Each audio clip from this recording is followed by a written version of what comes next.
Always wanted to co-host a podcast but never had the chance? Well, now you can. Hi folks, it's Ryan. And Tara from your favorite Disney podcast. We know you've all loved listening to our podcast, but wouldn't you like to be a part of it? For a limited time during the month of July, we want you to tell your friends about us. Just direct them to our Facebook group. Search T&R Ryan's Princess Diaries on Facebook. And get them to join. The person who invites the most new members by the end of the month will get a chance to co-host an episode with us. You could talk with us about 101 Dalmatians, Winnie the Pooh, Hercules, or many more. It's easy. So remember to tell your friends about your favorite podcast. Tara and Ryan's Princess Diaries. Thanks everyone, and enjoy the episode.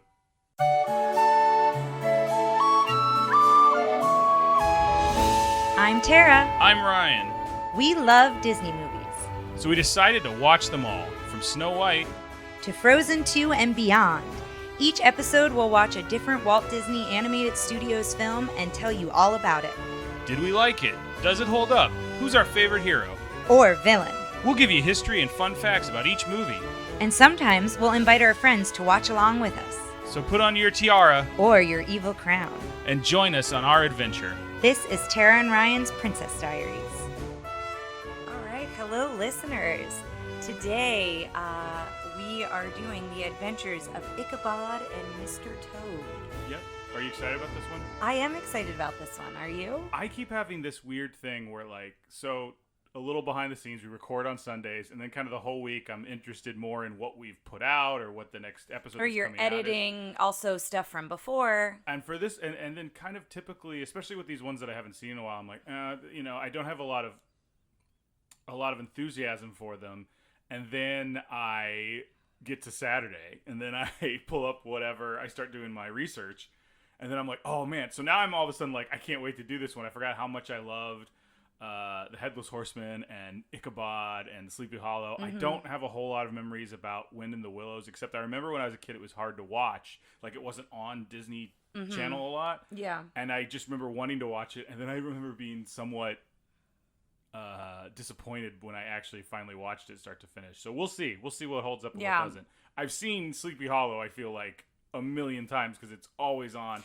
And they play it around Halloween. And we love Halloween. Yes, we are a huge Halloween family. The Headless Horseman is right in my perfect range of spooky, not scary. Yes. And so this came out in 1949, and it is the last of the package films that we'll see for a bit.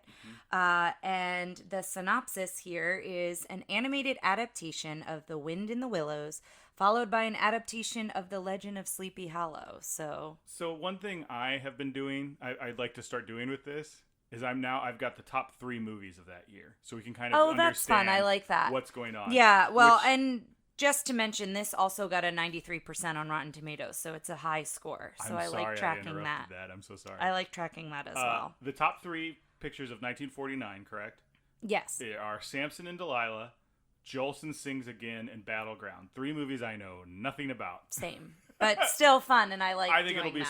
I think it'll be something that'll be a little bit more context. Yeah. Give more context as we go forward. So I thought, my notes are kind of scattered, but I thought it might be kind of fun to talk about The Wind in the Willows first and kind of focus on that one, and then do Sleepy Hollow. The Wind in the Willows is a children's novel from 1908 by Kenneth Grahame, and it's about anthropomorphic animals. Sorry, guys. We just did a previous thing and she had a hard time with it. I had a hard time. I was tongue-tied. I was tongue-tied saying it.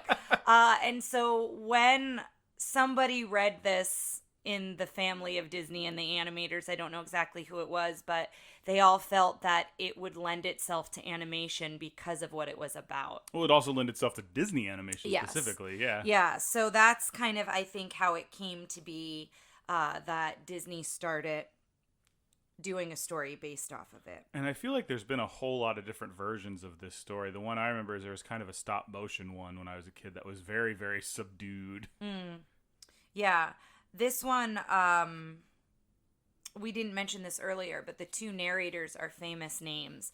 And so the narrator for the first animation is Basil Rathbone. Thank you. Basil Rathbone. Who I believe, and I didn't see this, I know he played Sherlock Holmes. That's what he's known for. He starred in a film series about Yes. Sherlock Holmes, and I believe there was something like 14 or somewhere thereabouts of them. So he also has the most British sounding name I've ever heard. Yeah. So he's the narrator for this one, and then Bing Crosby, when we start talking about Sleepy Hollow, Bing is the narrator for that one. And the reason they cast both of them was to increase audience appeal. So we've seen this in some of the other package films, as well as some of the other Disney animated classics we've talked about, that even though this might not be your wheelhouse of performers, they were big in the day. They were big when these movies came out. So Disney, has had a long history of using big names to kind of get a larger audience appeal. Yeah. So they did that again with this. One of the big things we're going to see from this to watch is the weasels from Wind in the Willows become kind of reoccurring Disney villains. Specifically, they're the weasels. The Toon Patrol in Who Framed Roger Rabbit is designed after these guys. Yep. Who are up there and some of my favorite kind of villainy. I love the Yeah. Toon Patrol and Roger Rabbit. So they're kind of designed from that. I have some stuff later about Mr. Toad's Wild Ride, which is obviously probably what this film is most known for. And, Yeah, and it's the what ride. comes out of here. Yeah, which I did watch on a POV and we'll put up on the Facebook page. Great. Wild is an excellent Yeah. adjective for it. It is wild, and I'm like, what am I watching? And it's just so bizarre. And I have a very specific memory. I went with a friend when I was probably in about 8th or 9th grade to Disney World with my family, and we went on that ride. And it's a lot of like cardboard cutouts coming at you as you go by a dark ride. And I very distinctly remember, I don't know why I did this. I just reached out and slapped one. Which is I'm like, a big no. No, don't do that. But that. I remember when I did it, I went, why did you do, like, immediately? Yeah. It was as if something overtook me. The spirit, the wild spirit of Mr. Toad himself flew into me and was like, do something bad. That's funny. That's really funny. So a couple other things I wanted to highlight. Again, some of my facts I think make more sense after we've watched it, so I will save some of them. But there is one moment where Rat describes Toad's latest obsession as motor mania. And for those of you who follow Goofy and all the Goofy shorts, that's also the title of a classic Goofy short released the next year in 1950 called Motor Mania. And that I remember, that Goofy short. So we'll have to post that on the Facebook page as well, because that was kind of like a little nod and connection there. And the other thing I wanted to mention is in The Wind in the Willows, the character Angus MacBadger. Yes. Sorry. So let me say that again, and you can edit out the first one. So in The Wind in the Willows, the character Angus MacBadger says Toad is spending too much money. This was apparently a sly dig at Roy Disney, because apparently he would always complain to the animators about how much Walt was spending. So this was their way to kind of make mention of that in the story. So I found that kind of funny. That's all I've got on Sleepy Hollow. Like, I have a lot of thoughts on Wind in the Willows. I got a couple more thoughts on the ride, but we can go into those once we've seen the picture. So the next one is Sleepy Hollow, and as we said, it's narrated by Bing Crosby. Did you know? I think you read some of the same facts I did. But part of the reason that Ichabod's ears were drawn so big was a reference to Bing Crosby. No, I didn't know that. That's Yes. funny. So the things I have on it is a little bit about how dark the villain was, how the Headless Horseman is considered one of the darkest Disney songs, as well as one of the scariest villains. As far as the song goes, it says it's one of the darkest, and it's compared to Worthless from the Brave Little Toaster. That song, apparently, I don't remember it off the top of my head, but it makes me want to go back and look at that. And it's also compared to Hellfire from Hunchback, which that is a very dark song. So the other thing that I read is that still today, the Headless Horseman is cited as one of the scariest villains. And so the Headless Horseman is in the group with, I never say his name right, Chernabog. Yes, you said it perfectly. Oh, wonderful. So Chernabog from Fantasia, the Horned King in Black Cauldron, and Firebird from Fantasia 2000. So. I don't know Firebird because I haven't seen Fantasia 2000. Do you know what they're talking about? I do, yeah. So yeah, they say that they still get complaints from people saying that the Headless Horseman has scared their children. From the facts I was reading about it. So it is a spooky, kind of scary villain. I want to mention one more thing about the song specifically. Mm-hmm. The song was originally sung by Thurl Ravenscroft, who is the voice of the Grinch song, right? He does the You're a Mean One, Mr. Grinch. He does a lot of Disney stuff. He's one of the grim grinning ghosts. And he was Tony the Tiger. Yes. So he originally sang The Headless Horseman, and it's on the Walt Disney record. It's a archived collection. I used to have these, like, volume 1 through whatever, and they were all collections of Disney music. It says it's on volume 1 of the CDs. So we're going to have to look it up because I would love to hear his version and see if we can post a link to that if it's on Spotify, or see if maybe we can find it on YouTube of him singing the song. So the story legend of Sleepy Hollow is 1820 originally, and it was written by Washington Irving, and it was written along with his companion piece, Rip Van Winkle. So I didn't know if you knew that. I did not know that. Does Disney ever cover that? Do you know? That I don't know. We'll have to look that up. I looked up separately the information on Irving, which was separate to the Disney information, so I'm not entirely sure. Do you have anything? Oh, lady, I got I just pulled an Office Ladies thing at you. Yeah, you did. I have tons of information. Shout out to another great podcast. If you're fans of The Office Ladies podcast is delightful. A couple of character design things you should look out for. Brom Bones is the inspiration for another Disney villain. I know who it is because I was saving it for later. For Gaston. Oh, yeah. And I love Brom Bones. I was really excited to see that. There's a lot of discussion of whether or not Brom is the actual hero in this story. I saw Ichabod that is as the well. villain because as you watch, Ichabod is greedy and is looking to go after, what is the... Katrina? Is that the... Yes, and Katrina... Yes. He's going after for her father's inheritance, and greed is typically a fault of Disney villains, so it's weird that a hero would be greedy. Yeah, that is interesting. And something we'll have to look out for as we're watching it. And since you mentioned Katrina, she was modeled after Grace Martin.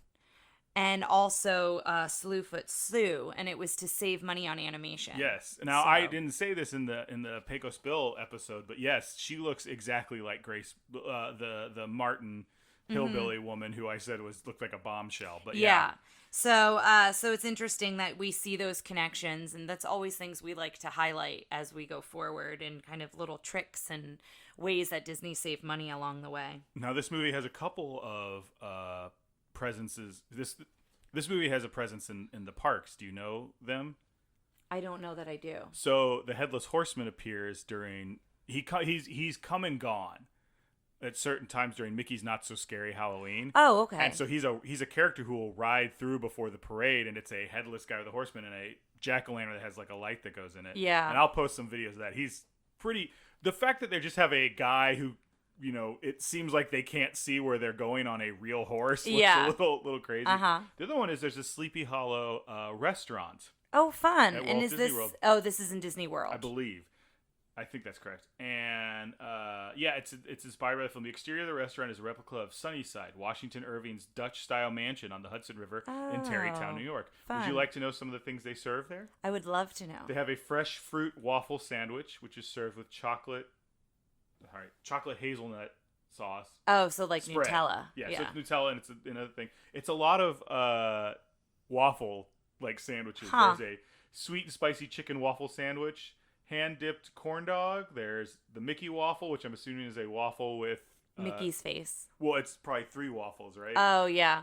And a pretzel dog. So it's a lot of pretzel and waffle things, which I think is kind of the Dutch influence. That's up my alley. Yeah. I'd be into eating that. I just thought that sounded pretty good. That's great. So, guys, if you've been to Sleepy Hollow Restaurant, let us know. Yeah, let us know what you ordered and what you liked about it. Post any pictures on the Facebook page. Absolutely. I've been really loving the engagement.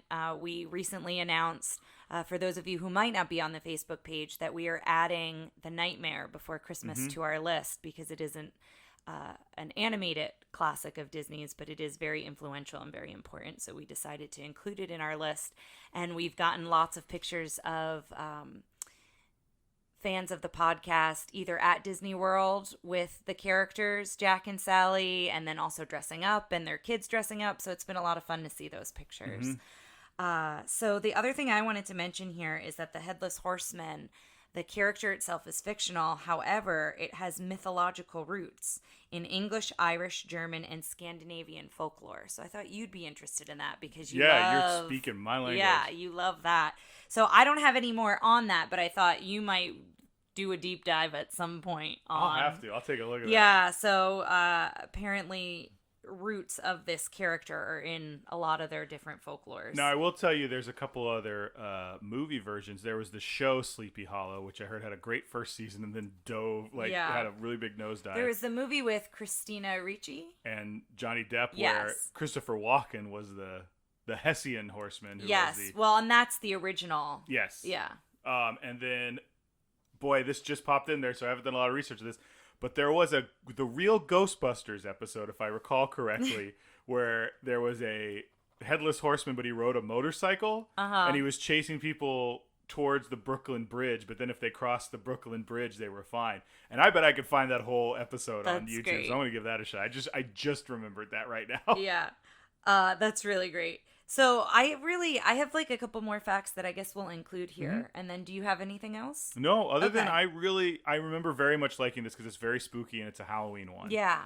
So the only other things that I really wanted to highlight here is that it debuted on Disney Home Video in VHS in 1983, and it was a compilation, Disney Scary Tales. So for those of you who might be around my age or Ryan's age, you might recall that. I don't recall having Disney Scary Tales on VHS, but some of you out there might, so I wanted to mention that.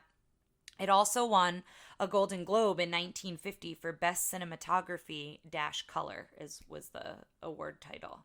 So I guess they have like a color and a black and white section? They must have, yeah. I didn't do a lot of research on it, but it specifically mentioned cinematography color. So. Hey, if listener Laurel is out there, who I know is a big awards season fan, get back at us and let us know if you know about the Golden Globes.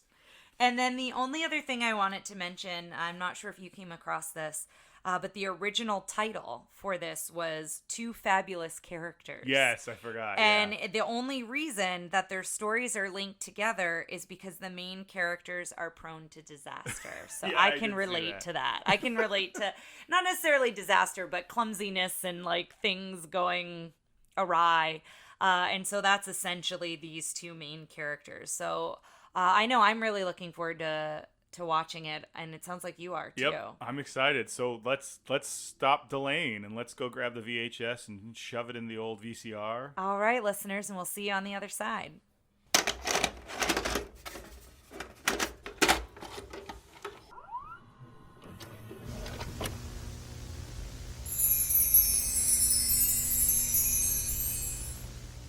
All right, we're back. So what did you think? Well, I loved Ichabod. I remember loving Ichabod. There were a lot of scenes I didn't remember. I have a lot of notes on The Wind and the Willows, but I got to be honest, I could take it or leave it. Yeah, I kind of felt the same way, and I'm sure there are listeners screaming at us right now. I think it all... Because I do think it depends a little bit on nostalgia, right? I never grew up watching Mr. Toad, and I wonder if I did, if I would have a different connection to it. I guess, too. I hated most of the characters in it. One of the notes I wrote during it was, so I hate Rat and Toad. Like, it's, you know what? Take it away with the story, right, and I'll point out the moments, because it's pretty clear in my mind when I was like, I don't like this character. I don't like what he did here.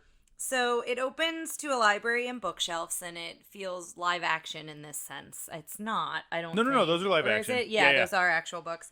But it had a weird, like, stop-motion feel to it, because you don't see, like, a hand grab the books and take the book them out. just kind of comes out of the bookshelf. But the narrator mentions Robin Hood and King Arthur, which later go on to be Disney movies. So I always forget King Arthur little nod is Sword in the Stone. Yes. And then they pull out The Wind and the Willows book with illustrations of Toad. So you open the book and you see a couple pictures of Toad and what he looks like. And that's how you're introduced to each character.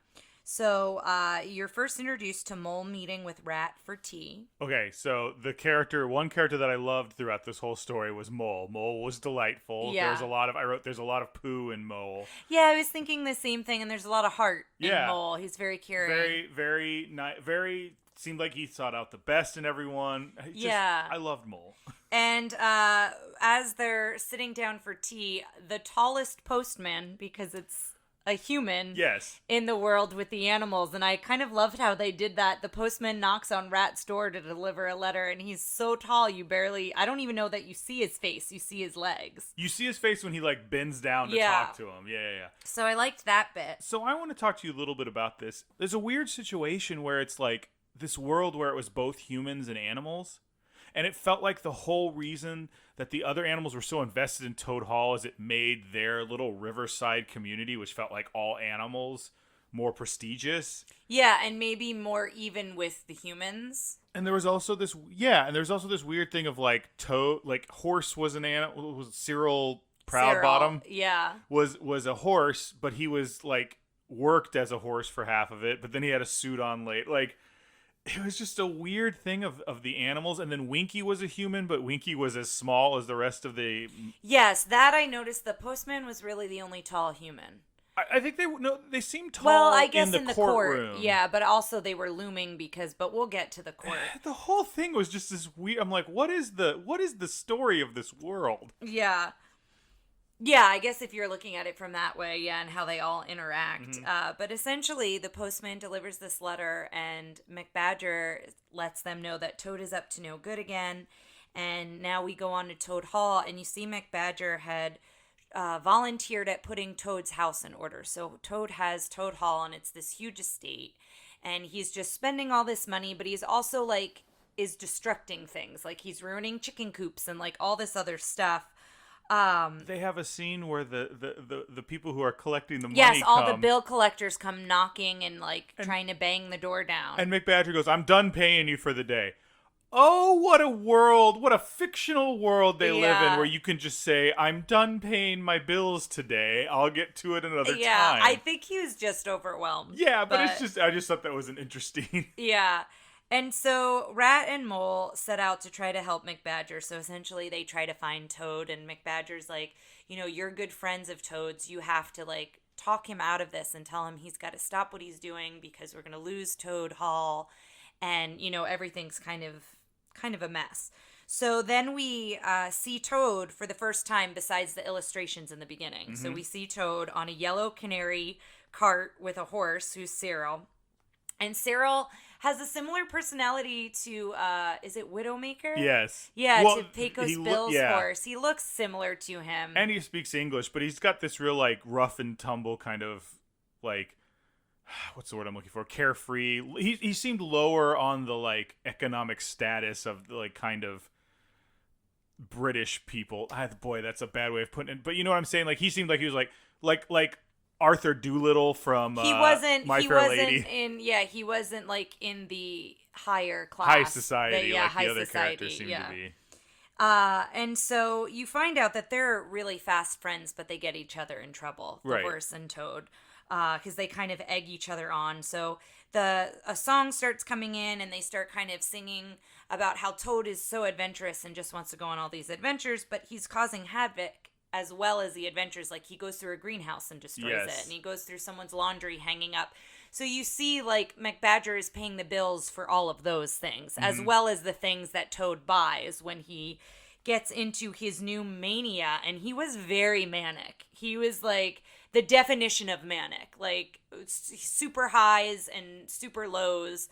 Mostly highs, but he did have a few lows in this. This is when I immediately was like, I hate this character because he doesn't seem to care about anything. And it's my immediate thought was, and I forgot that the whole point of this was, he's in jail for a bit. And I go, oh, he should be locked away. Yeah, but I think it's also showing you somebody who is manic, who when they get these ideas in their head, they're very passionate about these ideas. And I think that it's a little bit true to real life if you've got somebody who's got manic episodes. I know I'm taking it a different place. Yes, but this person was also rich and was in this world kind of allowed to do whatever he wanted to because he's rich.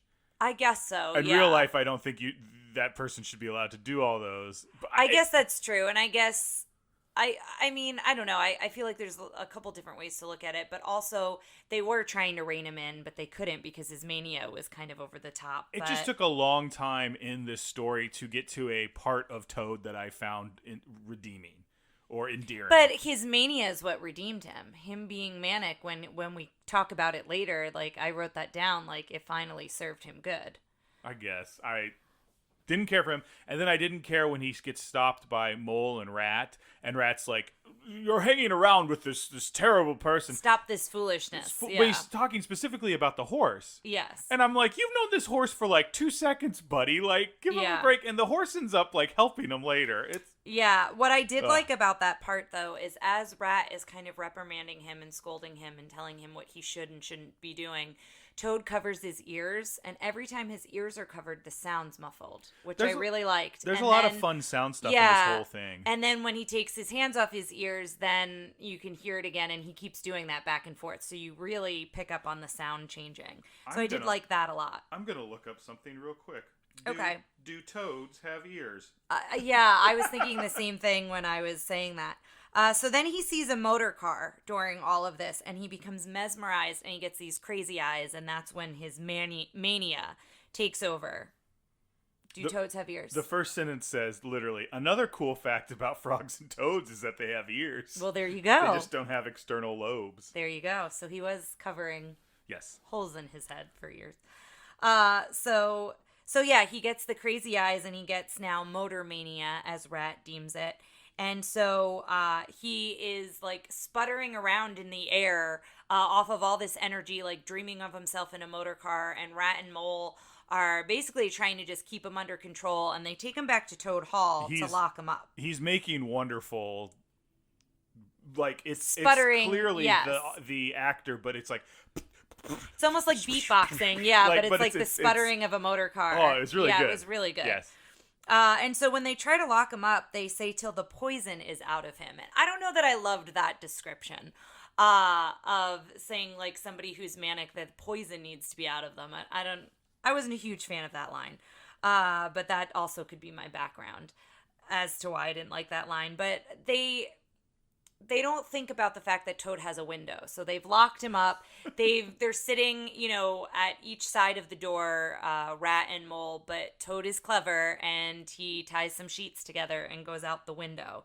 And so at night, we find out that he's arrested for stealing a motor car, and you see all these newspaper headlines that say that Toad has been arrested, and then the next scene is him in court. And it starts with the prosecutor, I guess. Well, it's British court, so it's crown representative or something like that. And they're all wearing those like British wigs, the wigs and the black robes. And so it starts. He puts Rat and Mole have to testify. McBadger has to testify about how he cut off his allowance, and he's basically bringing up all his friends to testify to say like he was out of control, like you locked him up the night before. And Toad is very smug during all of this. Like every time that they cut to Toad. And spoiler, you find out later that Toad is actually innocent, so I guess his smugness makes sense. But at this point, if you hadn't seen it, you think he's stolen the car, and you're wondering why he's so smug. Right.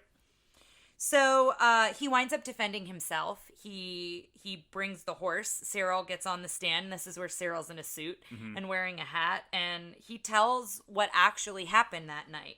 How Toad meets up with Cyril, and how they see this red motor car that like putters on past them. I thought it was funny when they meet up. It's not Toad riding Cyril, like they're walking next to each other down the street. Cyril is equals. Walking on two legs too. Yeah, and they really are very close friends. Like they kind of feed into each other's energy, for better or for worse. At the beginning I was like, is Cyril taking advantage of him? But he testifies in his favor in the court. Later he helps him escape jail. Spoiler alert. I think he's one of those friends who, you have friends who encourage your crazier ideas or your decisions that maybe you're nervous to do, but that friend is like, oh yeah, let's just do it. But I also still think he was a good character because he was still interested in helping Toad. He wasn't like, oh, Toad's in trouble, I'm out. Like, yes, I agree with that. But I think, they encouraged each other, again, for better or for worse, I guess. So they see this red motor car, and Toad is like, I absolutely have to have it. And he's in like his nightgown. So he's like, they see that a couple weasels get out and they go into this tavern and they're kind of watching what's happening. And then as Toad sees the car's still running, and this is the first time he breathes in the exhaust. Oh, yeah. So we talk a lot about parents letting your kids watch these. Kids, don't sniff tailpipes. Yeah, he like breathes in the exhaust and like is kind of getting those crazy eyes a little bit again. Not the different colors and swirls in his eyeballs just yet. But he saunters in and he asks who's the owner of the car. And Mr. Winky is kind of the tavern owner or the bartender there. And so he says, I'm the owner of the car. And they make a trade for the car and Toad Hall. But what Toad doesn't know is the weasels stole the car. So It's a stolen car. So they don't own it. So that is how Toad comes to, quote unquote, steal this car. And they call Winky to the stand. And yeah. Toad is like putting on his hat and his coat and is like, go ahead and tell them what happened. And he's out the door almost. And he goes, you tried to sell me a stolen car. And Toad is so surprised that he lied. And, well, we don't know that he lied, but Toad is very upset. And all the newspaper... Oh, go ahead. Well, I did want to point out that immediately the human is believed. And it kind of sets up this strange... To me, this backstory of, like, the reason they want this prestigious area is the animals are always trying to feel as good as the humans. And in court, the second a human testifies one thing, they just dismiss the horse's testimony and all this. It was just an interesting world that was created in my head. And an interesting thought to have. And so then again, we see all the newspaper headlines saying that Toad is guilty and that he is going to be locked up. And then the next scene, Can I hop in real quick? Yeah. I'm so sorry. I just wanted to talk a little bit about... So this scene is in the ride. Okay. Yeah, near With the ride. Newspaper headlines? So the ride seems to be you're in a car, you're Toad, and you're driving around. And now, does the ride still exist in Disneyland? Yes, it is. It is one of the few rides that was open on opening day and is still open. Although it's a different version than it was. So it's an updated version. Updated like 1983. Got it. But it does not exist in Disney World anymore. They took it out, right? I'm not sure about that. We'll have to take a look. You could be right. We'll have to look it up. And listeners, if you know, of course, you can email us or shoot us a message on the Facebook group. But so you go through the ride and you're going through the countryside and people are like, look out. You're missing trains and this, that. And then you go to the courtroom and they're like, guilty. And then you go to the next room and you're sent to hell. Yes, uh-huh. I'm like, what is this? You go through and there's fire and there's the same... There's the prosecutor, but he's got horns. And he's like, ah, ha, ha, ha, ha. There's like a dragon thing, and then you're done. That's how it ends. Yes, yeah. I did know it ended very like fire and brimstone. The ride. Anyway, I'm sorry to do that. No, so they go through all the newspaper headlines. Newspaper headlines, and then the next scene, it was an interesting cut. All of a sudden, we just see snow falling. Like you're seeing snow falling on the town. And the narrator says it's another white Christmas. And you see that Toad is locked up in this tower in this big prison complex for... I think it's the Tower of London. It might have been. But this big, like, stone castle... Looming large over the whole city. Yeah. And so Toad is now so sad and he's crying into this big puddle of tears. Like his tears are dropping and making the puddle bigger. And he's reflecting on his friends and realizing he took them for granted and realizing, all of their good qualities. And I agree with you. I don't know that he fully comes to this point because he goes back to his old ways very quickly. But in this moment, he's very focused on like all the good that they were trying to do to help him and how he didn't listen. And so the narrator says he's reformed and he's repentant. And so you see that he's got this ball and this chain and he's just very sad because he's going to be there for many years. And then all of a sudden a guard opens the door and says, well, it's Christmas, so I guess you can have a visitor and your grandmother's here.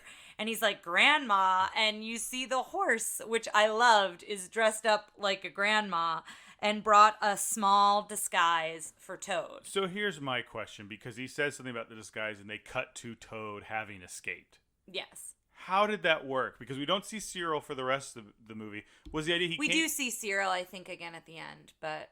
Oh, he's in the very end. But we don't see him after that. And it's the exact same outfit, only Toad size that Cyril came in.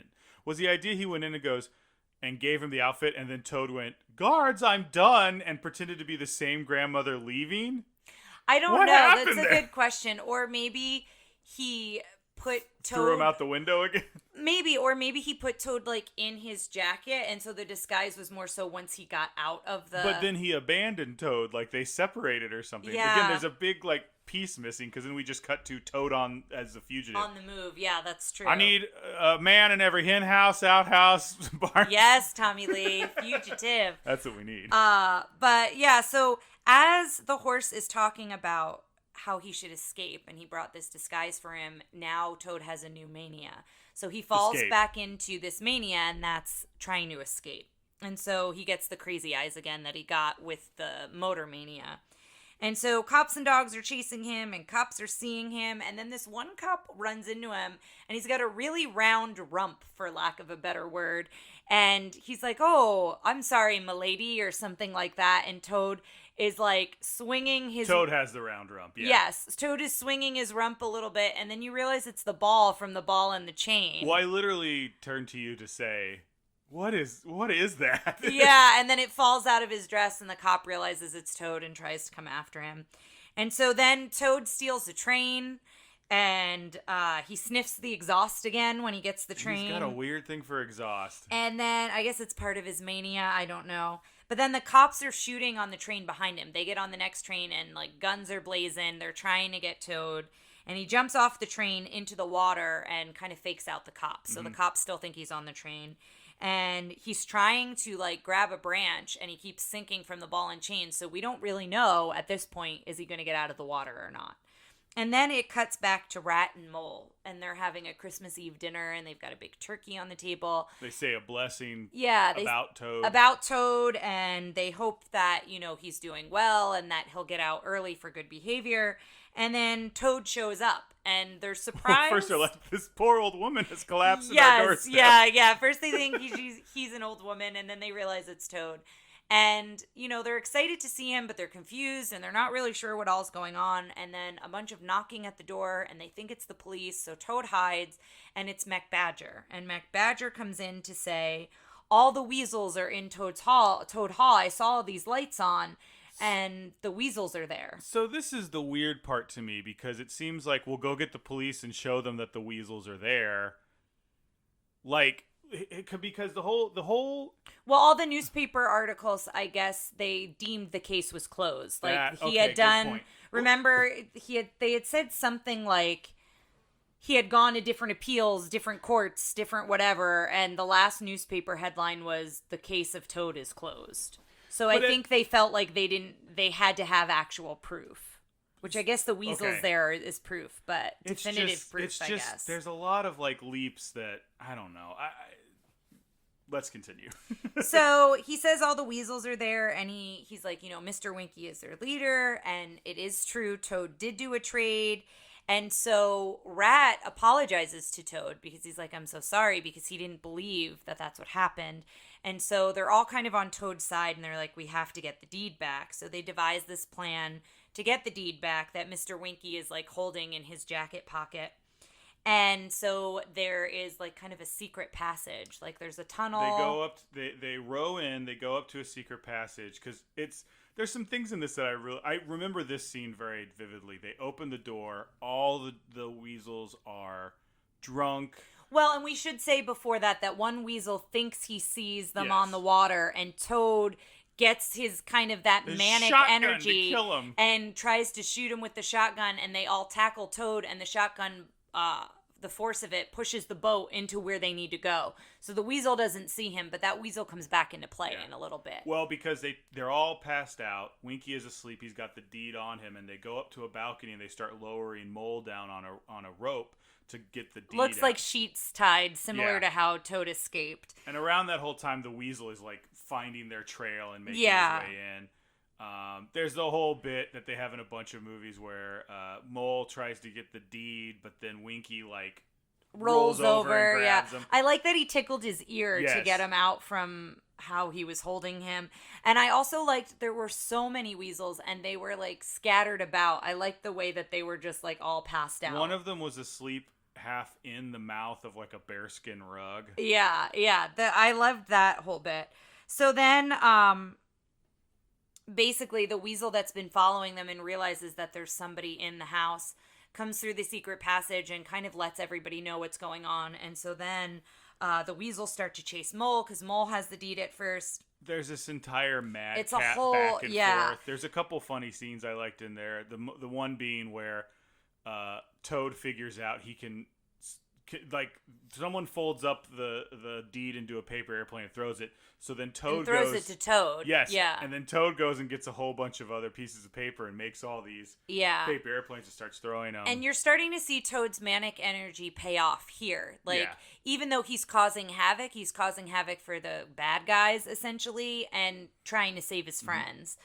Through this. And so, so they get confused. All the weasels and Mr. Winky keeps grabbing an airplane thinking it's the deed and it's just a random piece of paper. Mr. Winky is just such a horrible name. Yeah, and then they go back through the trap door and there's this whole bit. You see this in a lot of different movies, and I think they did it in Young Frankenstein and Indiana Jones. Yeah, I was going to say they do it in Last Crusade. Yeah, where it's like two people are on the right side of the door and then it flips and then you lose the other one and then it flips again, and so that happens a couple times and then they all finally are together, and McBadger's like, at least, you know, we got out by like the skin of our teeth or something like that, he says, but I'm so sorry we didn't get the deed. And then Toad reaches in his jacket pocket and you realize that Toad did get the deed, and so they cheers to Toad and Auld Lang Syne plays, which I'm assuming because it's the new year because it was Christmas. That song plays. And they're in Toad Hall and they look out and Toad has a new mania and he's flying an airplane with like Cyril. A Wright Brothers Wright Brothers era plane with Cyril the horse. Yes. So they kind of fly off into the sunset, essentially. Let's real quick do our thing just for this one. Yeah, sure. What did you think of the princess, who I believe in this case was Mr. Toad? He was interesting. I didn't care for. Yeah, I know you didn't care for him. I wish we would have saw him be a little bit more redeemed. Like, yes. I wish we would have seen...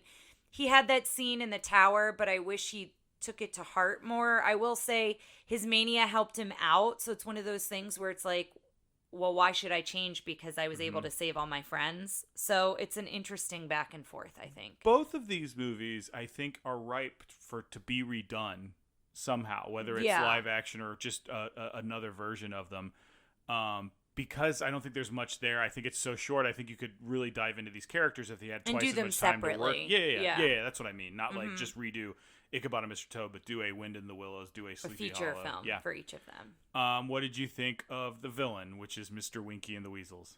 The Weasels were great because they reminded me of the Weasels we'll see later. Right, but I think them on their own were... Yeah, no, they didn't really talk. They more were reminiscent because I was remembering them from other things.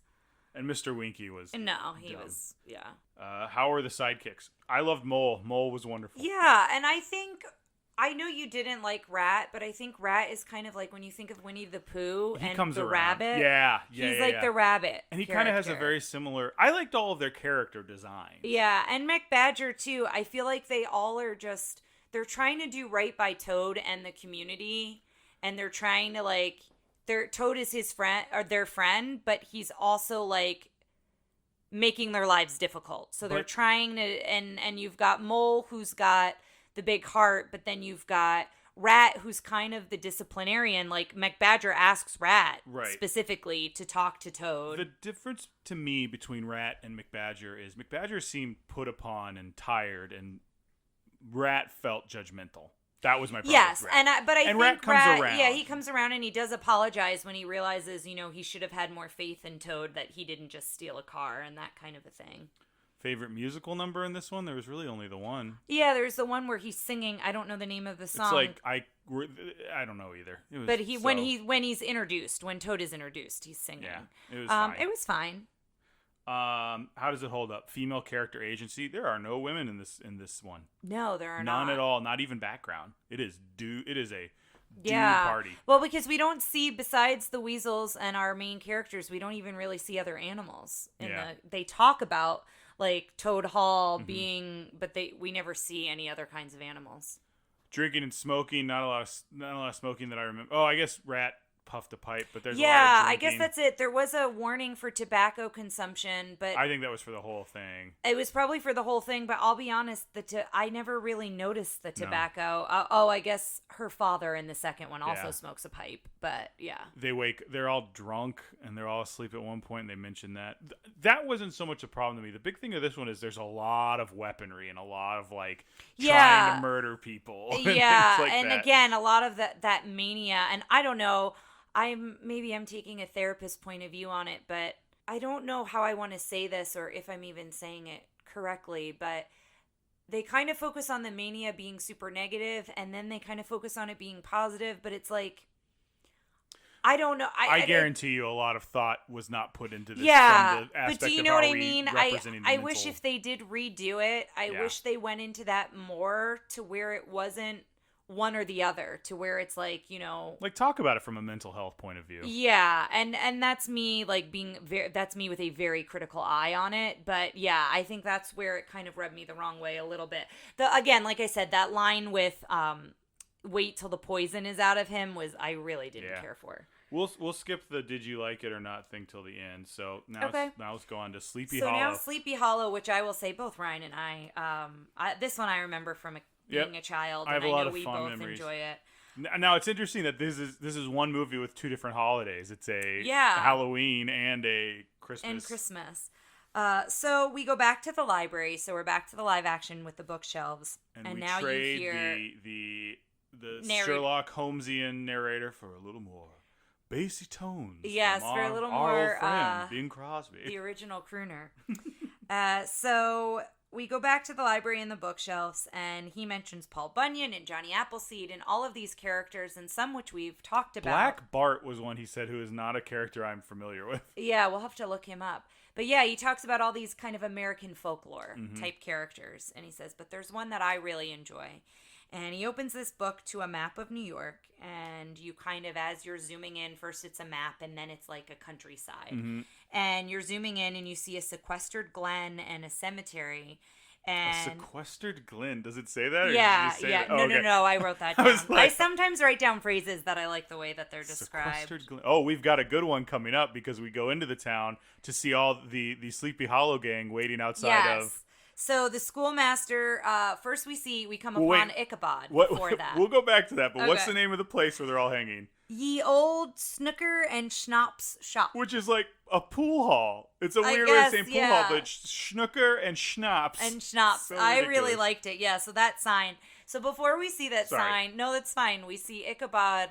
And I loved his shadow. His shadow is like even larger than he is, and he's got a nose in a book, and he's walking to this town to become the new schoolmaster of the town. So one of the things they say about him here is that Bing says, my good buddy Bing. Yeah. He says, you would have mistaken him for a scarecrow. Mm-hmm. So something that was interesting is that's the same description they have of him in the book, apparently, the story a lot. And just something to point out, there's a character in Batman named the Scarecrow whose real name is Jonathan Crane, and so there's some ideas that he's kind of based off of. I had read that. I'm glad you brought that up. Yes. I forgot about that. Yeah, it's always interesting where people's influences lie. Mm-hmm. So I'm sure there's a connection there. So then, you see the Sleepy Hollow boys, and then they introduce Brom Bones, who is the spitting image of Gaston, or I should say Gaston is his spitting image since we're going to talk about this some more, but like this whole section, there's a lot of Beauty and the Beast. Yeah, Beauty and the Beast pulled from this, yeah. I'm sure, because I almost called him Gaston. Brom has beer, and he's passing out beer for all the Sleepy Hollow boys, and he cracks open the barrel so the horse he was riding on can drink as well, which I thought was funny. He's super tough and masculine, and he's the brawny, town and loves he's him. Wearing like the raccoon, but the cap that the raccoon skin hat. Yeah, frontiersmen wear, and he's wearing one of those from now on. Raccoons. Raccoon. And so they're all kind of like carrying on and having a good time, and then Ichabod walks into the town, and everyone is spooked by him. Granted, he's tall and lanky, and no one in that town has the physique of Ichabod. He's very weird. But otherwise, I'm like, I And don't he's really reading a know. book. Yeah, I guess that's why they all think he's strange. But in the song that introduces Ichabod, the one phrase that I liked was, "You don't know if those are shovels or feet." Yes. Because his feet are so long. But it felt very much like the beginning of Beauty and the Beast of the Bonjour song. Through the town, yeah. There were even shots like of a shopkeeper talking to someone, and he walked by the window. The window, and a lady who had pies similar to the bread when she talks to the baker. And the lady has baguettes. Yeah, Marie, the baguettes, hurry up. So yeah, it wasn't identical, but it was very reminiscent of like a very easy to make the comparison. Between, yes. it wasn't, it was pretty clear that they were similar. So he walks through the town, and then we go to the schoolroom where he's at, and as he's teaching, he like has like a baton or a stick. I guess it's not a stick. I think it's something. It's a switch. I think it's to hit the it children. might be a switch, but because later, he looks like he's going to hit somebody with it. Yeah, so he has this switch, and he's just peeking in everybody's lunch pails, and this is where the start of. Well, we see him with the pie earlier. Yes, he helps the woman with the pie, and then he opens a book, and the pie is in there in his book. So yeah, this is where we start to see his fixation with really all kinds of food, and he's always eating. He's this very interesting character that, like, he seems very spendthrifty. Like, later when he's getting ready for the party, he uses, like, chalk to, like, do his thing. And he's very thrifty, but he's like, how can I get free meals? Yeah, how can I get food, or how can I get somebody to cook for me, maybe? I don't know. In a real, I think, endearing way. Yeah, so, and that goes into this next part. So after he's looked in the lunch pails, like, kids are drawing him maybe like a chicken or something. A crane. A crane, yes. Yeah. Oh, that makes sense.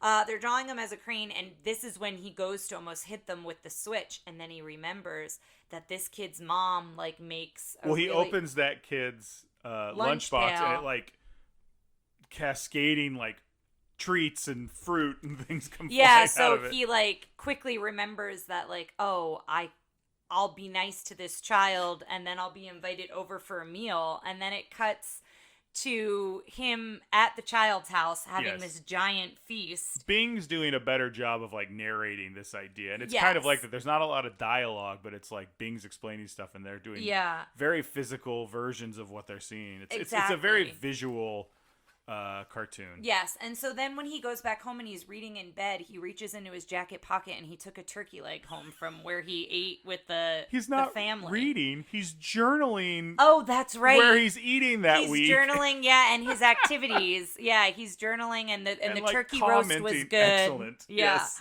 And then you see next on his calendar for the next day is the Choral Society, which he started. And that first note, so last night, listeners, we watched Sister Act. We did. And that first note sounded a lot like... Kathy. Well, when she goes, all right, let's hear what you guys sound like. And they're like, bah! Like, that's what it sounded like. So that's how they start, and he's playing piano. And then they actually sound really good. Yeah. They get them going pretty good. Not as good as Ichabod sounds. He's got that. I know he's got that very smooth Bing Crosby voice, but Brom Bones wants to play a joke on him, so he gets a dog by the window that nobody can see, and so on one of the last notes, he has the dog howl, and then Ichabod thinks it was him who howled at first, and all the ladies, like, fawn and swoon. Well, they faint. They faint. Do they faint? Because they seemed, like, happy before they fainted. It was very confusing. It's a weird thing. And then he goes and eats salad with a spoon. Yes, and then he pulls out this giant bowl of salad, and all the ladies have fainted. And then Katrina comes in, and there's this whole scene with Katrina. She comes in with her father on a horse and cart, and they describe her that she's plump as a partridge, which I thought was an interesting descriptor. And then because she wasn't. She seemed top healthy. Heavy. Yes. She's top heavy, so I was curious, is that what they were trying to describe? Which I was like, I don't love that. But yeah, she's very reminiscent, as we said earlier, of Slewfoot Sue and Grace Martin. Thank you. I couldn't think of her name. So then there's a song about Katrina and describing her and who she is and her family with her father. And all her suitors are following around. Yes, and everyone in the town is so smitten by her. And Ichabod sees Katrina, and he has a full turkey again. It's a smaller one. And well, he's with that one woman who keeps showing up, the short woman in the green dress with the hair the hair over done one so eye. you just see one of her eyes. So he's with her on a picnic. Who's not nearly as unattractive as they keep trying to make her out to be. She's just kind of quirky. I kind of like her. Yeah, we would be friends. But he's on a picnic with her, and then he has this small turkey or hen, I guess, because the turkeys are the big ones in this. Yes, he's for got this, some cooked. Yeah, he's got a cooked bird. And all of a sudden, he switches it with his hat, and he puts the bird on his head, and he eats his hat. Yes, because he's so smitten with Katrina. Yeah, he's just like so head over heels in love with her. And so he's back in the schoolroom, and you're seeing that all the kids are wild. Like, before they were all well behaved, they were doing their work, and everyone is just all over the place. And you see these gloved hands holding a book. So you think Ichabod's reading, but then it turns the corner, and they're just gloves. His hands are not in them, and he's like slouched down behind the podium, daydreaming over Katrina and dreaming of the farm her father has and all the food that he'd be able to have on this farm. This is the part where his intentions are really suspect. Yes, because he seems taken with her, but he also seems equally taken with the money the farm will make, as well as the food that is there for him for the taking. So it's like, a combination of now you're questioning, is he really in love with her? Because say what you want about Brahm, but he seems like he is genuinely smitten with her, and the competition of wanting to beat out Ichabod for Katrina, and we'll get into that. Katrina's affection. I think Brahm's just used to having his way because, like Gaston, he's big. He's the handsome one in the town. Yeah. And I think. Well, let's get into that section because that's coming up. So the other thing that was weird here when he's daydreaming is instead of like picking petals off a flower, like she loves me not. He's picking feathers from a feather duster. I just think he had a feather duster. Yeah, it was just funny. So all the suitors are following her, and then they all get scared away. Well, they're all carrying her packages. She's doing shopping. And then Brahm scares them all away. And he's kind of left in the dust after he scares them away. And Ichabod comes in and just picks up all the packages. Ichabod is not affected by Brahm. And that was one of the things I thought was interesting when earlier you said both of these characters, and we'll get into that in a little bit, both of these characters are prone to disaster. Ichabod seems immune to it. Yeah, Ichabod just seems to roll with it. Like, disaster is happening to him, but he's not making his life about it, I guess. He just kind of keeps rolling with the punches. He also, and it's his physicality as a cartoon, like, seems to change shape in order to, like, that scene later where he's coming in and out, and he's just reading. The door. Like, he never is looking, and that's why I find him an endearing character, because he's not, like, he's not brave. He's not this. He's just, like, he knows how to get through life with, like, the bare minimum of change. Yeah, well, and he knows what he's good at, too, and so he focuses on that a little bit. But yeah, I do find that interesting, that part of, I think, why Brahm is so desperate to spook him later on and is so desperate and, furious is because it's not bothering him. Yes. It's not bothering him. Because he won't just fight him. Yeah. Because Brahm knows he'll win if they just fight. Exactly. And, so I think that's part of it with trying to win Katrina's hand. That's this whole scene is a bunch of different things. Yeah, it's a whole... We can kind of go through it fast. Scene of everybody kind of going back and forth. And at one point, Ichabod he's walking with Katrina, he puts his jacket down over a puddle, like a very... Oh, God, this part. Gentlemanly thing to do, and then Brahm comes and splashes them with the horse, and like everybody gets wet, and then he takes her and they ride off, and then you see Ichabod just follows them. But that's not what happens. First, Katrina pulls like a favor. Oh, that's right. I did write that down. Her in between her a handkerchief. From her cleavage. From her bosom. And she tosses it to Ichabod as he's all muddy and wet. Kind of like a signal to be like... I'm still thinking of you. Yeah. Because, and that's my other question, is Katrina really interested in Ichabod? Or is she kind likes of... to stir the pot, I think. I think she's just kind of like, this is too easy for Brahm. I need this to be harder for him. Yeah, I just think she likes to stir the pot, and it's very clear that she enjoys the attention that she's getting from everyone, not just Ichabod and Brahm. So, because you see that later with the letter. Mm-hmm. So she throws him this favor from her cleavage. Yeah. And he takes, I mean, the guy's nose is a mile wide. I mean, it's his number one thing, but he takes a huge whiff of it. And I was like, there's some space between those two things. And I go, wait, did that come from? And then I'm like, this is a little, I don't know how I feel about this. I guess you could say he was smelling the perfume. That's what I was thinking. Is it's probably... I don't know the history of that kind of like giving a gentleman your favor. Yeah. Mm-hmm.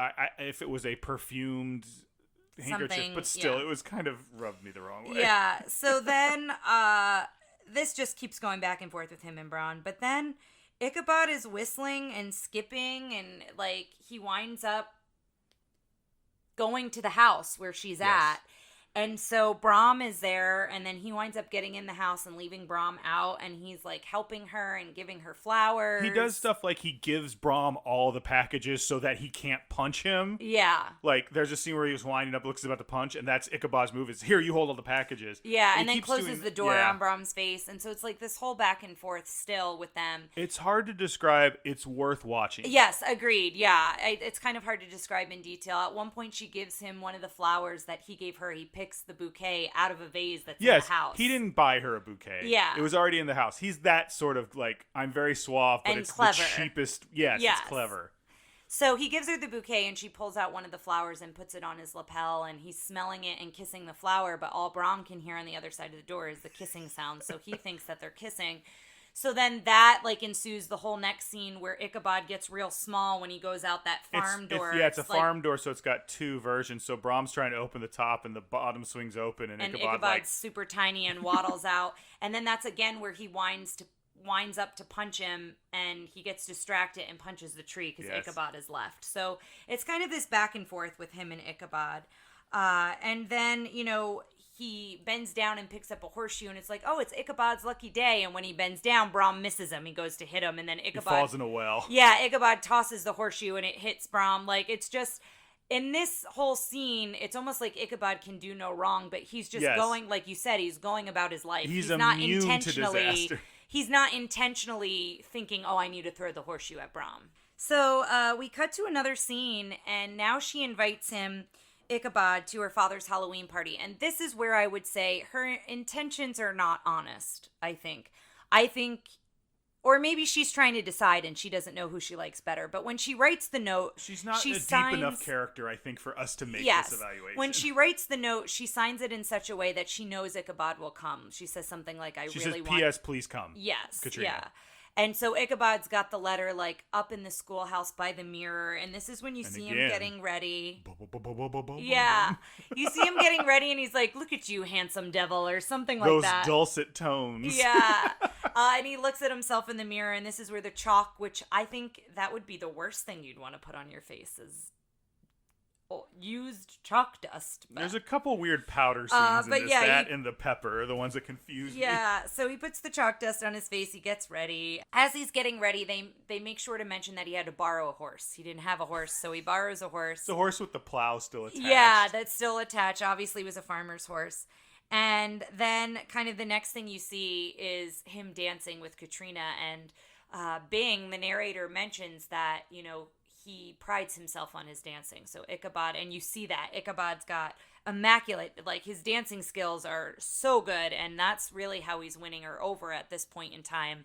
Well, it's disturbing Bronn because he apparently can't dance. Yeah, and Brahm is pouting essentially on the side. Pouting. Yeah, on the sideline sitting, and then that's where we see Does short that character have a name? I don't think she does. Should I we called name her the short Margaret? girl. Yeah, let's call her Margaret. I want to give her a name because I really like her.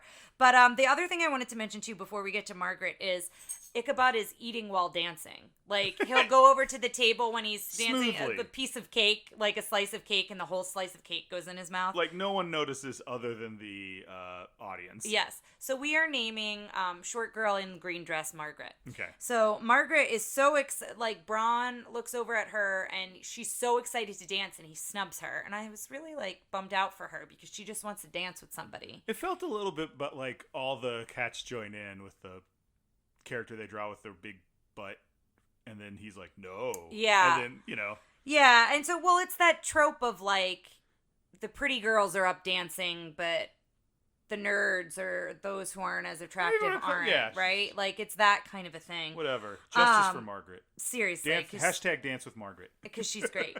So anyway, she gets bummed out by that, and then all of a sudden, Brahm has this idea, well, if I dance with her, I can swap her out for Katrina, and then I'll dance with Katrina, and then I'll stick Ichabod with Margaret, essentially. Yes, and the music at the time is kind of slow. Just, nice, soft, dance. And then he kind of slowly bows to Margaret, and then she like crashes into him and is just going a million miles an hour dancing. Yeah, and then the music picks up and everyone's doing like a fast dance. And again, it's a very physical scene, like of like him switching the girls back and forth between the two of them, and another scene that is better if you watch it versus us sitting here and calling it play by play. I do like the bit where she is like will not let go of him. Like she's holding on to him so tight. Margaret is. He's to switching Brom. her from one hand to the other, and like it's like when you can't get something off your hand. She's just so excited to dance. She doesn't want to let him go, and so that whole scene happens, and then. At midnight, they talk about how it's tradition to tell spooky and scary stories at this Halloween party. And so Ichabod is filling a tray up with all this food because I guess he's danced up an appetite. I think he's always eating. Has one. So he has this full tray of food, and he sits down, and Brom's like, this is how I'm going to get him. Like, I know he's nervous. I know He spills the salt. That's right. And he throws it over his shoulder, and Brom goes, he's superstitious. I know what to do. Yeah. So this is where he tells the story of the Headless Horseman, and it really spooks Ichabod. He goes in to the whole description, and again, I think really you need to watch this versus us describing each thing of him telling this story, but he essentially tells the story that Ichabod lives out that we see in this next scene. So... But it's in my opinion the best song in the whole thing. It's one of my favorite. It's a song I think that appears on my Halloween list. Yeah, it's a great song, the Headless Horseman song, and so you've got Bing singing it as Brom, which is kind of fun, and he's telling this whole story, and Katrina is laughing whenever they scare Ichabod. Ichabod, which I don't love, but yeah, it's just like Ichabod's scared, and she's kind of laughing at him. It's not. If she had more of a personality, I might think she's mean. Yeah, and then the townspeople aren't really laughing, but they're all like joyful, kind of talking about it. Yeah, they're all enjoying this song. And then Ichabod rightfully is scared. And sweating. Sweating the whole time. Because he has to ride home, as we see later. The exact way. And there's no light. Remember, this is before electricity. He doesn't have a torch. He's got to ride home the exact way that the story starts, which again, Brom did on purpose. And this scene is done. The sound design when he's like kind of whistling to show he's brave is very good. Yeah. All the creatures are doing noises that sound like Headless Horseman or like watch out, like weird stuff. They use the multiplane camera. It looks like instead of like having you go into it, they make it seem like the forest is closing in around him. Yeah. They have that hand the cloud that looks like a hand going over the moon, which is a visual I remember very distinctly. Yeah, you really, I wrote here, you feel how nervous he is. Like you are anxious with him, and I can understand why this scares children, this whole next part. Oh, it made me anxious. Like just watching it now. Exactly, like, me too. Like you're very nervous for Ichabod, and even though we kind of know what happens in the story, you're so nervous for him. But the wind spooks him, as Ryan said. There's the spooky tree that winds up their glowing eyes with their fireflies. Cool visual. Yeah, that was a really cool visual. The crickets and the owls and the frogs are some of the animals that are all saying different things. They're saying Headless Horseman. I think the crows are saying beware as they fly by. And so all of these different sounds are happening. And so he's trying to ride faster and faster with the horse, and at one point he thinks he's riding really fast, but the horse is sitting on a tombstone. Yes. And I just want to point out the horse could care less. Yeah, the horse really doesn't care at this point, and then is asleep. Like basically passes out and goes to sleep, and that's when Ichabod realizes he's hearing hooves, like a horse running, but it's not his horse because his horse is asleep. And then I forget what they're called. Cattails? Yeah, that's right. Like the reeds and yes. Yeah. And the wind is blowing them on an empty log, so that's what's making the like. Yeah, so then he realizes that it's those, and he plucks them, and he's like wild he's crazy with laughter because I think he's just like, oh my gosh, everything's fine. I was nervous over nothing. Like it's just me psyching myself out, and I feel like we've all had that moment or many of those moments to where we're nervous, we're scared, we're whatever, and then we realize it's something really silly. I've had those moments specifically like this where it's like watching a horror movie or something and Yeah. I get scared and I'm like, I can't believe I got scared at that. Yeah. And so he's laughing at himself and the horse is laughing with him and they're just like holding Ichabod's each other laughing, the horse is laughing, the headless horseman is laughing. Wait. Yes. And then that's when they realize the headless horseman is there, as you hear his laugh, and his laugh is so good. And his cape, they show him, and his horse rears up, and he's got the pumpkin that's flaming, and his sword, and his cape goes like that's what I found. This is my second favorite villain so far after the evil queen, and I'll tell you what, it's capes. It's the cape drama. Capes is what it is, baby. Cape drama. But yeah, it is really good. And so the chase ensues at this point. The headless horseman comes after Ichabod. And again, this is a whole nother visual thing that you really need to watch, because there's a lot of back and forth with, Ichabod and the horse, and they're trying to get over the bridge, because that's the story. If you get over the bridge and you can make it, his power stops. His magic and his power, the headless horseman can't get out of Sleepy Hollow, essentially. One physical part that I really enjoyed is when they end up getting real close and Ichabod looks down like the collar of the headless horseman, and it kind of echoes, but then he has this like whole shiver through his whole animation. And if you can hear that, that is our dog lady. So yeah, him looking down the collar of the headless horseman, that was a really cool bit. When they're running around the trees, he's on the horse, and then his chin, because he's so tall, like spins him up over a branch, and then he's on the horse with the headless horseman, but he doesn't realize it. And so there's that whole bit. And it is very scary though, because the headless horseman several times almost gets his head with his sword. I think it keeps from being scary because him and his horse are so cartoony and have big eyes. Yes, but sweat. as a child, I could see you being very scared for this, and kind of how it ends. It doesn't. The way it wraps up. He crosses the bridge. And he's so relieved that he crosses the bridge, but the headless horseman throws the flaming pumpkin through the bridge. And the pumpkin just covered bursts. Bridge, and the pumpkin bursts, and the next day, Ichabod's hat. All they found was his hat and a broken pumpkin. And the broken pumpkin, and that's it. And Brom marries Katrina, and they seem to live happily ever after, and some of the townspeople think Ichabod had many children somewhere. So they say he was married to a rich widow. Yes. That specifically is what they say. And then they cut to him eating a big bird again with his family, and all the kids, women and men, 7 kids, boys and girls, look just like Yes. But then the last line is, but they all knew that wasn't the case. People of Sleepy Hollow knew he was spirited away by the headless horseman. Yeah. I'm getting out of here. Yeah. That's the last line of the series. Guys, I'm getting out of here. So it kind of ends very eerily that you're like, well, I don't know what to think. Yeah. So I can definitely see. I have a question about that. Do you think that the headless horseman are real, or was that Brom in disguise? I think the headless horseman is real. You don't think Brom cooked that all up and... So I thought so at first because it was Brom telling the story, but then I was like, I don't know that Brom would have been able to pull that off.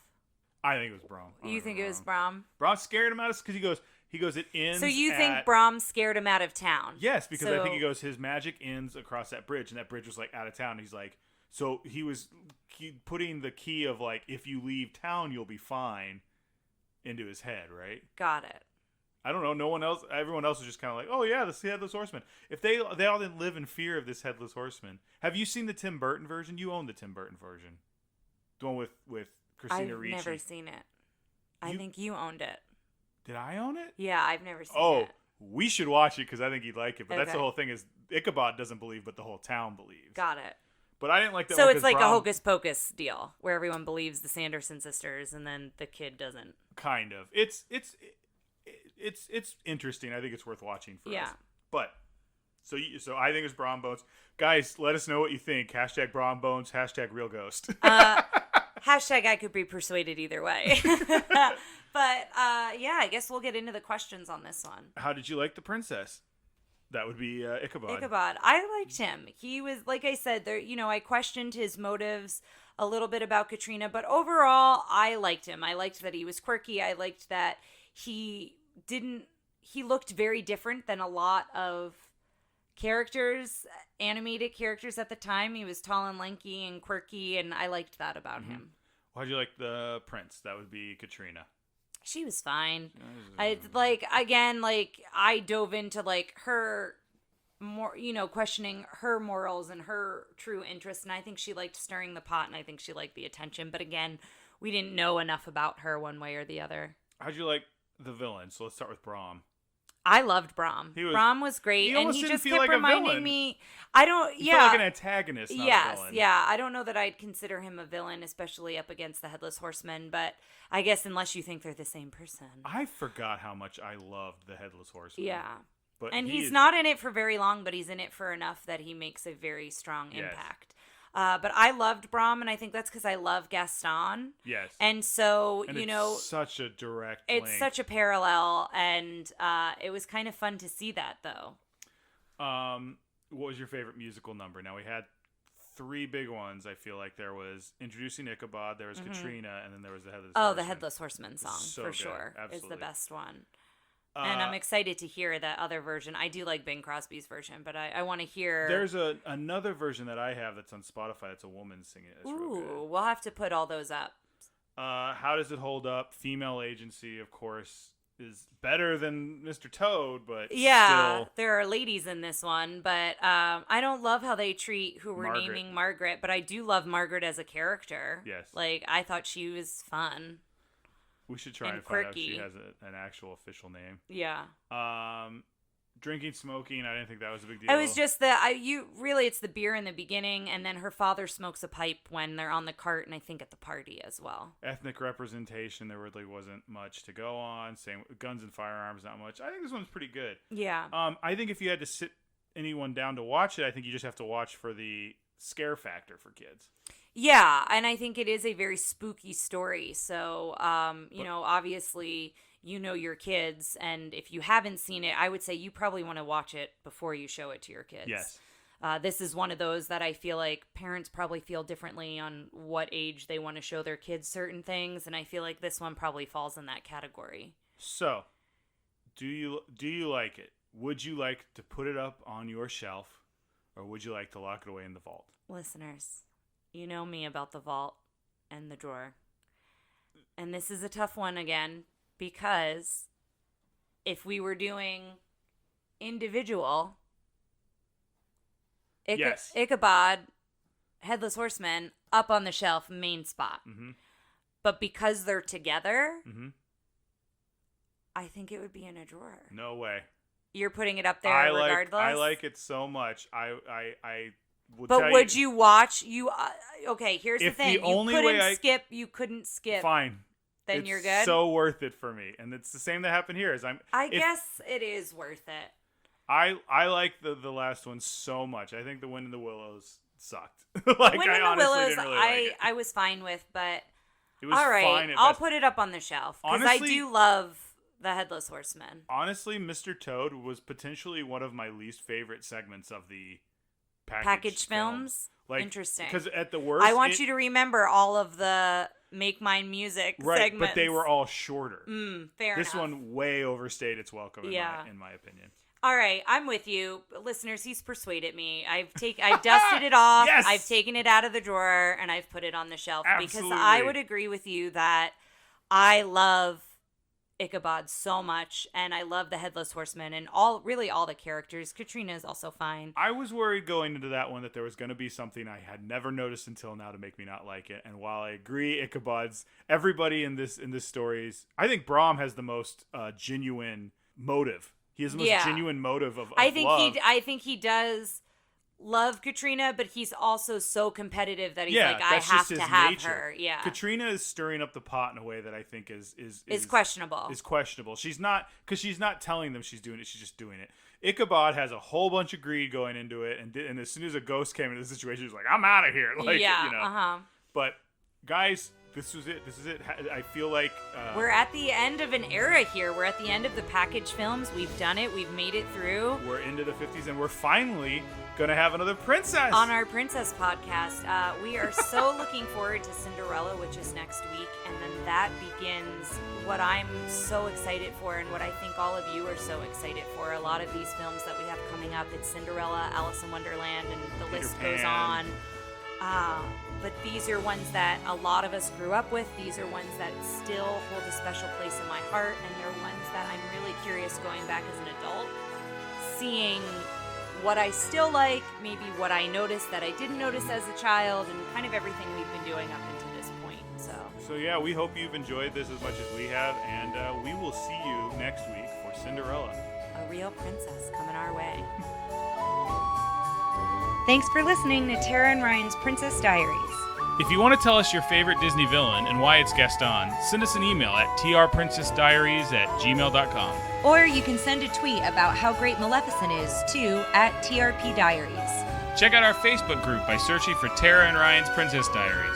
Tara and Ryan's Princess Diaries are available on iTunes, Stitcher, Spotify, Overcast, and many more. Wherever you hear us, please be our knight in shining armor and give us a 5-star review. Thanks again, and until next time, remember to always live happily ever after.